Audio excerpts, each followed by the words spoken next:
هلالية إن شاء الله تكون هلالية، وهذا هو الهلال في الصورة واضح أمامك. فريق الهلال مثل ما ترى إخواني بالنسبة للتشكيل الواضح طبعا فقط غياب سامي الجابر. إذا الهلال يتمنى أن يضيف اليوم لقب آخر هو لقب سادس، ويكون عندما نقول عليه زعيم فيستحق زعيم إذا ما استطاع الفوز في هذه المباراة. نتمنى طبعا حكى المباراة سعد كميل الذي يقود هذه المباراة، وطبعا واضح أمامك الأزرق هو الهلالي، واضح التمياط يلعبها ناحية اليمين كرة ملعوبة، وطبعا الأخضر هو شوند بوت هيونداي ولعبت كرة اللعب وتوصل مرة ثانية ملعوبة إلى فريق نادي الهلال السعودي. نلاحظ طبعا احتياطي فريق الهلال السعودي والهدوء، وكرة اللعب ملعوبة وخطرة ومرة ثانية كرة فيها محاولة، ويبقى فريق تشونت بوت هو المسيطر لحد الآن وضاغط يلعبها على طول توصل وتطلع كرة برا الملعب اوت.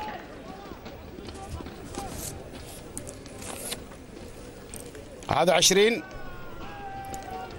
لاعب خطر ايضا شارك في المباراة الماضية ولكن ايضا يلعب اليوم بشكل اكثر، ولعبت الى بارك.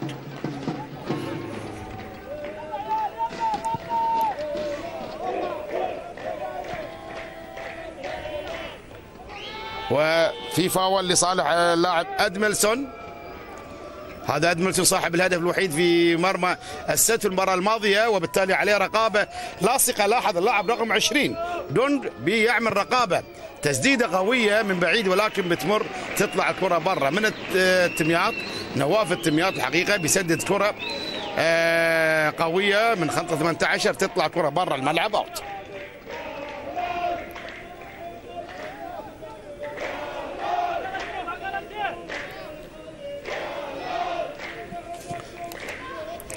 كرة اللعب 10 دقائق وتسديدة حلوة، جول!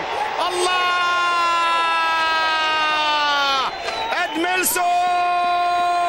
ادملسون كرة حلوة الحقيقة تخرج من ريل اللاعب الشاب نواف التمياط العظيم ويلعبها على طول يلمسها ادملسون يسجل هدف في الدقيقة هنا الحقيقة هذا ريكاردو الحقيقة والكاتو، وبالتالي يسجل ادملسون الحقيقة هدف. شوف الهلال وصل فقط الهلال مرة واحدة داخل منطقة 18 وتلعب. شوف نواف يهيئها وبيلعبها ادملسون على طول بيضع رجل اليسار فيها تدخل الهدف في مرمى ابو منديل. كرة الحقيقة هدف لادملسون، متابعة جميلة وكرة ملعوبة وهدف يباغت فيها فريق الهلال السعودي الفريق تشونج بونت هيونداي الكوري بهدف جميل بالفعل في الدقيقة 11. اللاعب ادملسون يسجل هدف جميل في مرمى فريق تشونج بوت هيونداي الكوري، وبالتالي في الدقيقة 11 من زمن الشوط الأول من المباراة لعبت برافو عبد الله سليمان، وبتلعب توصل لحارس المرمى محمد عيا. ناحية اليمين الفريق الكوري جت اليمين كرة ملعوبة ولكن بتهيئ في العرض مرة ثانية وتلعب تسديدة حلوة ولكن محمد عيا بيحط يده فيها وبغير اتجاهه وعلى طول خارج المرمى. كرة اللعب حلوة ملعوبة ادملسون وخلص. الله ادملسون كان يحتاج التأني ولكن ايضا انفرد في كرة ملعوبة. كرة اللعب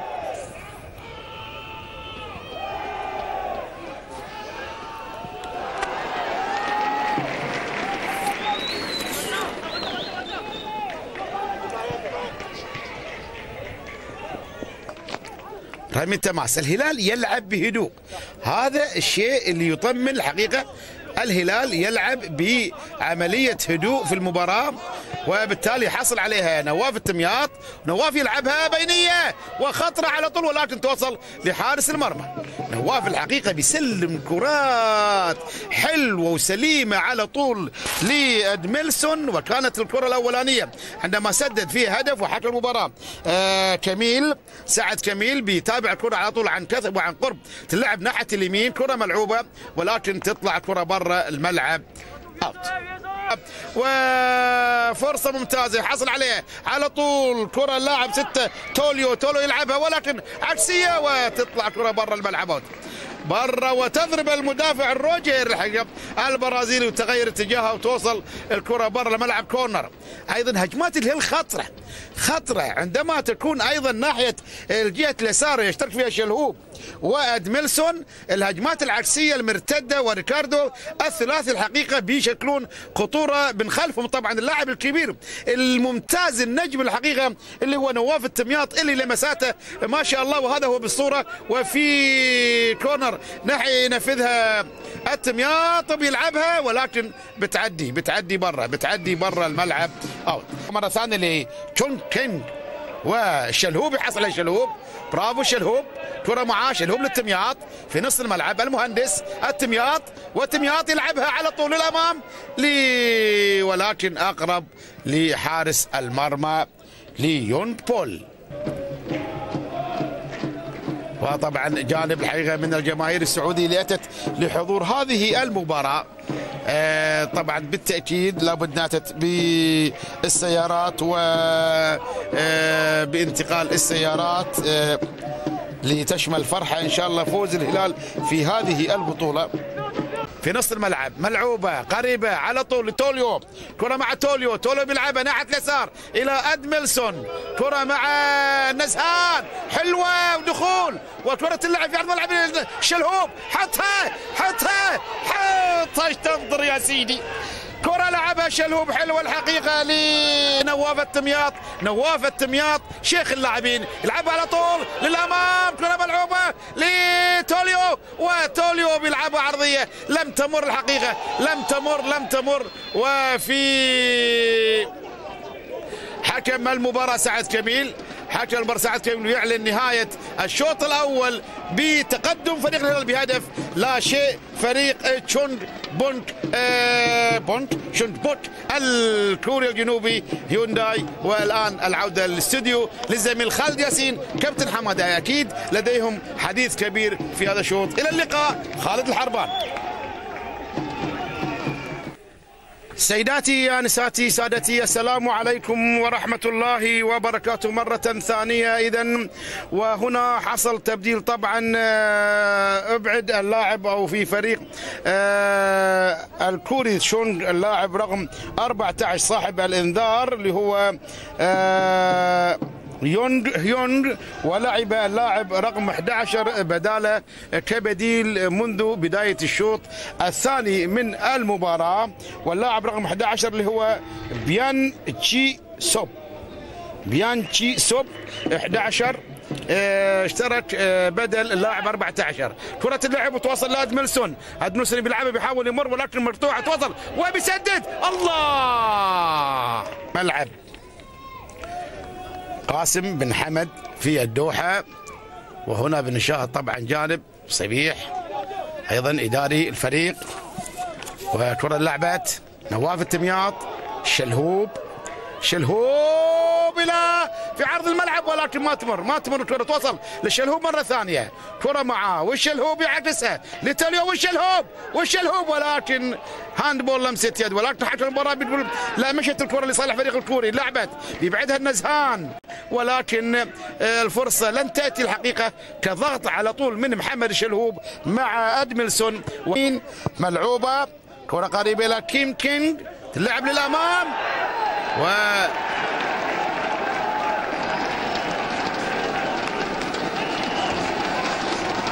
كارت بينالتي برازيلي. كوليو جول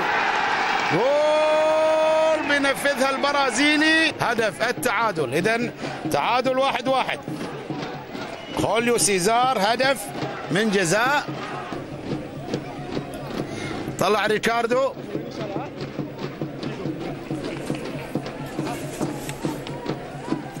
واشترك 12 ناحية اليسار. الشلهوب يهيئها لنزهان. نزهان لعبها الامام للشلهوب. كره مع الشلهوب، عدي من الشلهوب، عدي اكسر ناحية يسار شلهوب، لعبها تقود الى ادملسون. ادملسون بيهيئها مرة ثانية للتمياط. تمياط ضد ادملسون. بنالتي بنالتي بنالتي بنالتي صحيح. استنوا شويه استنوا شويه. ما دخلت ما دخلت ما دخلت الكره عدلا ولا انشاتت. الهدوء ركله جزاء. شوف شوف شوف شوف لما لعبها نواف. شوف ودخل البرازيلي روجير للبرازيلي ادملسون. حسين العلي يا حسين العلي، بنغني عليك يا حسين يا حسين اذا جبت الكره يا حسين يا حسين يا حسين. بنالتي يا حسين. يا يا يا يا يا يا يا يا يا يا يا يا يا يا يا يا يا يا يا مقطوعة تلعب ايضا مره ثانيه مقطوعه لتشيو تشان شول وبيصفر حكم المباراه سعد كميل معلن نهايه المباراه. اذا سنلعب وقت ثاني، سيلعبان وقتان اضافيان. اذا اعزائي المشاهدين في صف اهلا بكم اعزائي المشاهدين مره ثانيه، والوقت طبعا الربع ساعه الاولانيه وسيطبق فيها الهدف الذهبي في هذه المباراه، ونتمنى ان يكون ذهبيا ان شاء الله للهلال السعودي. حسين المسعري 18 حسين المسعري. لفات قوي يا شباب، تحتاج لفات قوي وليس فاولات، تحتاج لفات قوي. كرة لعبت على طول، كرة الامام ملعوبه وحطها. جول جول جول جول جول جول جول جول جول جول. يا برافو يا يا يا يا يا يا يا يا يا يا برافو. الهلال حقيقة يسجل هدف الذهبي، هدف قاتل ويقلع منديل حارس المرمى. يا يا يا يا يا سلام، كرة ملعوبة فيها تأني، فيها تأني وفيها جول جميل جدا في المباراة، وانتهت المباراة بهدف ذهبي للهلال في الوقت بدل الضائع. شوف شوف شوف شوف شوف شوف شوف شوف شوف ايضا ملعوبة وتوصل لي على طول حسين العلي. برافو يا حسين العلي، عملت ما عليك يا التمياط، والهدفان من الرجل الذهبي التمياط على راس حسين العلي. وحسين العلي كفر عن كل شيء وقال لكم ضيع ضربة الجزاء واتيت بهدف ذهبي يعطي الحق للهلال الفوز بالكاس السادسة، ويبقى زعيما الى الابد زعيما الهلال السعودي. الفوز للفرق ان شاء الله العربيه السعوديه، وهذا هو الحقيقه جانب من اللاعبين. والمسعري واضح حسين المسعري، وهذا هو الشاب الفتى نواف التمياط، نتمنى كل التوفيق ان شاء الله. وهذا ايضا اللاعب توليو او الكاتو والاثنان، وهذا هو عبد الله سليمان. ياتي ايضا حسين العلي، ابدعت وعليك ابدعت بالفعل، والاغنيه قائمه عليك يا حسين يا حسين. والكره ملعوبه ايضا ملعوبه لتركي صويلح، ومن صويلح على طول الى احمد خليل، ومن احمد خليل عطني رقمك حتى اعرفك عبد الله سليمان، ومن الشلهوب الموهوب، ومن 15 ايضا احد اللاعبين في الفريق الهلالي، وهذا هو صاحب وهداف البطوله بهدفين هو اللاعب ادملسون. واذا تاتي الصوره اعزائي المشاهدين، وطبعا اللاعبين البدلاء في الفريق الهلال السعودي. مبروك مبروك مبروك فوزا ونتيجه، والحقيقه انتصارات للفريق. وهذا طبعا النزهان، وهنا ياتي الشلهوب، وهنا ياتي ايضا مجموعه الاداريين في الفريق الهلالي السعودي. وهنا طبعا ياتي سامي الجابر، معلش تعيش وتاخذ غيرها يقولون، ومعلش يا سامي معلش يا سامي تعيش. وهنا درع البطوله طبعا وكأس البطولة سيحمله فريق الهلال، وهذا بيتر فيليبان، وهذا هو هدية للشيخ تميم بن حمد من أسرة نادي الهلال السعودي إلى الشيخ تميم بن حمد رئيس الجمهورية القطرية. ومبروك تنظيم هذه النهائيات، وهذه نهائيات البطولة في نظمها نادي السد القطري. ونقول نادي السد القطري أيضا مبروك المركز الثالث، وكنت تستحق مركزا أكثر. وهذا هو كأس البطولة، وهذا الكأس يلمع ويقولون وكل ما يلمع يزيد من خزينة الزعيم، لتبقى زعيما إن شاء الله دائما الهلال السعودي. وتشمل الفرحة أرجاء أيضا المملكة العربية السعودية وأرجاء نادي الهلال، ومثل ما انتقلت هذه